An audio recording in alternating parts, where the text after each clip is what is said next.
Hello সবাইকে, আপনারা সবাই কেমন আছেন? আশা করি অনেক অনেক ভালো এবং সুস্থ আছেন। আজকে আমি তৈরি করে দেখাবো পাকা আম দিয়ে আমসত্ত্ব। এই আমসত্ত্বটা খেতে অনেকটাই টক, মিষ্টি এবং ঝাল। আপনি কিন্তু খুব সহজেই পাকা আম দিয়ে এই আমসত্ত্বটা কিন্তু বানিয়ে নিতে পারবেন। আর একবার এই আমসত্ত্বটা বানিয়ে খেলে আপনি কিন্তু বারবার এই আমসত্ত্বটা বানিয়ে খাবেন। প্রথমে আমি এখানে আম নিয়েছি। এই আমগুলো কিন্তু একটু টক এবং মিষ্টি। তো এইখান থেকে আমি পাকা পাকা দেখে কিছু আম নিয়ে নেব। তো এখান থেকে আমি 7-8টার মতো আম বেছে বেছে নিয়ে নিয়েছি। তো এই আমগুলোকে একটু ভালো করে ধুয়ে নেব। আমগুলো কিন্তু আমি ভালো করে পরিষ্কার করে ধুয়ে নিয়েছি। এর পর্যায়ে আমগুলোর চোকলাগুলো ছাড়িয়ে নেব। তা আমগুলোর চোকলা কিন্তু ছাড়ানো হয়ে গেছে। এখন আমি হাতের সাহায্যে আঁটি থেকে এই আমগুলো ছাড়িয়ে নেব। আপনারা চাইলে কিন্তু ঘষে ঘষেও কিন্তু আঁটি থেকে আমগুলো বের করে নিতে পারেন। তো আমি মনে করছি হাত দিয়েই সবচেয়ে সহজ হয়। তো আমি হাত দিয়েই কিন্তু আঁটি থেকে এই আমগুলো বের করে নিয়েছি। আঁটি থেকে কিন্তু আমগুলো আমার বের করা হয়ে গেছে। এর পর্যায়ে আমি একটা চুলাইতে কড়াই বসিয়ে দিলাম। তো কড়াইতে আমগুলো এখন ঢেলে দেব। তো ঢেলে দিয়ে এখানে আমি পরিমাণ মতো চিনি দিয়ে দেব। আপনারা যে যেমন মিষ্টিটা খাবেন সেই রকম মিষ্টিটা কিন্তু এখানে অ্যাড করে দিতে পারেন। আপনি কিন্তু চাইলে আরেকটা পদ্ধতি অবলম্বন করে এই আমসত্ত্বটা মিষ্টিটা পারফেক্ট রাখতে পারবেন। সেটা হচ্ছে আপনি প্রথমেই কিন্তু চিনির পরিমাণটা কম দিয়ে ভালো করে জাল করে তারপরে কিন্তু একটু চামচের সাহায্যে এটা খেয়ে দেখতে পারেন মিষ্টিটা আপনার ঠিকঠাক আছে কি না। যদি ঠিক না থাকে তাহলে কিন্তু আপনি একটু চিনিটা পরে বাড়িয়েও দিতে পারেন। আর যেহেতু এটা পাকা আম, তাই পাকা আম কিন্তু এমনিতেই একটু মিষ্টি হয়, তাই আমি চিনিটা প্রথমে কমই দিয়ে নিয়েছি। আর যেহেতু এই আমসত্ত্বটা একটু টক মিষ্টি হবে, তাই আমি একটু চিনিটা কম করে দিয়েছি।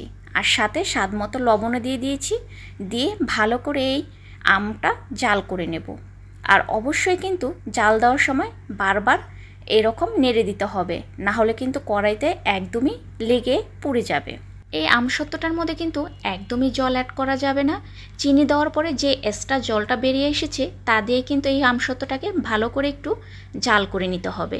জাল হয়ে গেলে এর পর্যায়ে দিয়ে দেব ভাজা শুকনো মরিচের গুঁড়ো এবং 2 টেবিল চামচ পরিমাণে ভাজা মৌরি গুঁড়ো। আপনারা চাইলে কিন্তু ঝালটা কম বেশি করেও নিতে পারেন। আমি এখানে 8টা আমের জন্য 1.5 টেবিল চামচ পরিমাণে শুকনা ভাজা মরিচের গুঁড়ো দিয়ে দিয়েছি।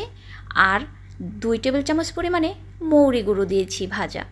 তো এই ভাজা মৌরি গুঁড়োটা দিলে কিন্তু একদমই আমসত্ত্বর টেস্টটা অন্যরকম চলে আসে আর খেতে কিন্তু অনেক দারুণ হয়। আর আপনারা যদি বেশি পরিমাণে আম দিয়ে এই আমসত্ত্বটা বানান তাহলে কিন্তু এই মশলাগুলো কিন্তু একটু বেশি পরিমাণে দিয়ে নিতে হবে। এখন এই আমসত্ত্বটাকে আমি ভালো করে জাল করব। আর অবশ্যই মিডিয়াম লো হিটে আপনাকে চুলার আগুনটা রাখতে হবে। আর বারবার কিন্তু এটা নেড়ে দিতে হবে, না হলে কিন্তু কড়াইতে লেগে পুড়ে যাবে। তখন একটা আমসত্ত্বতে পোড়া পোড়া গন্ধ লাগবে, খেতে ভালো লাগবে না। তো যতক্ষণ পর্যন্ত এই আমসত্ত্বটা ভালোভাবে ঘন না হয়েছে ততক্ষণ পর্যন্ত কিন্তু এটাকে ভালো করে জাল করে নিতে হবে। এটা দেখবেন জাল করতে করতে কিন্তু একটা আঠালো ভাব চলে আসবে আর কড়াইতেও লেগে যাবে।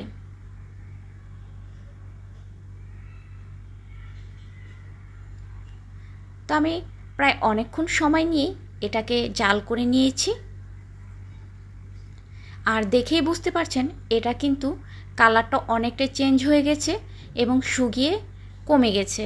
এরপর যে আমি নামিয়ে নেব।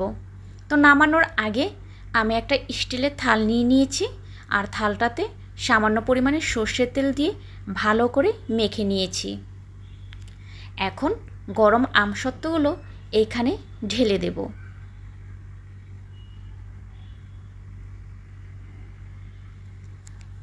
তো ঢেলে দিয়ে আমি একটা চামচের সাহায্যে এই আমসত্ত্বটাকে খুব সুন্দর করে ছড়িয়ে দেব। এই আমসত্ত্বটা আমি একটু ভারী করে বানাবো, কারণ শুকানোর পর কিন্তু এটা অনেকটাই পাতলা হয়ে যায়। আপনারা চাইলে কিন্তু এটাকে একটু পাতলা করেও নিতে পারেন। খুব সুন্দরভাবে কিন্তু এরকম করে মেলে দিতে হবে যেন কোনো দিকটা কম বেশি না হয়। তো এখন আমি এটাকে রোদে শুকাতে দেব। তো এটাকে আমি ছাদে শুকাতে দিয়েছি। তো শুকা দেওয়ার আগে আমি একটি জালি ব্যাগ কেটে এরকম করে থাল দিয়ে পেঁচিয়ে শুকাতে দিয়েছি। এভাবে শুকা দিলে হয় কি, অনেক রকম পোকামাকড় এবং ময়লা এর ভিতরে যেতে পারে না। এরপর যাই কিছুক্ষণ রোদে দেওয়ার পরে কিন্তু দেখতে পারবেন একদম আমসত্ত্বটা শুকিয়ে পাতলা হয়ে গেছে এবং কোনো রকমভাবে উপরের অংশটা হাতে লাগছে না, আর পুরোটাই কিন্তু উপর দিয়ে শক্ত হয়ে গেছে। তখন একটু আলতোভাবে এই আমসত্ত্বটাকে উঠিয়ে উল্টে দিতে হবে। তো উল্টানোর পর দেখতেই পাচ্ছেন এটা কিন্তু অনেকটাই ভিজা ভিজা ভাব আছে, এখনও ভালো করে অপর পাশটা শুকায়নি।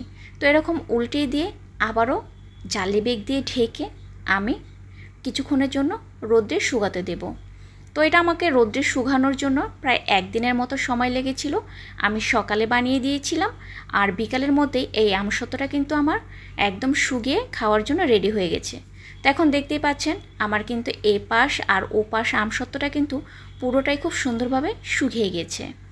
এখন আমি এটাকে আমার পছন্দ অনুযায়ী আমি সুন্দর করে পেঁচিয়ে নেব।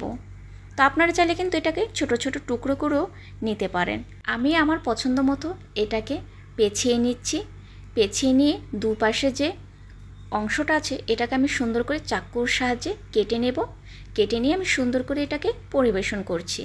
তো আপনারা চাইলে আপনাদের পছন্দ মতো কিন্তু এটা পরিবেশন করতে পারেন। তো আজকের রেসিপিটা আপনাদের কাছে কেমন লাগলো, যদি ভালো লেগে থাকে অবশ্যই লাইক শেয়ার করবেন এবং কমেন্ট করে আপনার মতামত জানাবেন। আর পরবর্তী এই ধরনের রেসিপি পেতে হলে অবশ্যই চ্যানেলটা সাবস্ক্রাইব করে পাশে থাকা বেল আইকনটাকে প্রেস করে দেবেন। এবং সবাই ভালো থাকবেন, সুস্থ থাকবেন। পরবর্তীতে কী ধরনের রেসিপি দেখতে চাচ্ছেন চাইলে আমার সাথে শেয়ার করতে পারেন।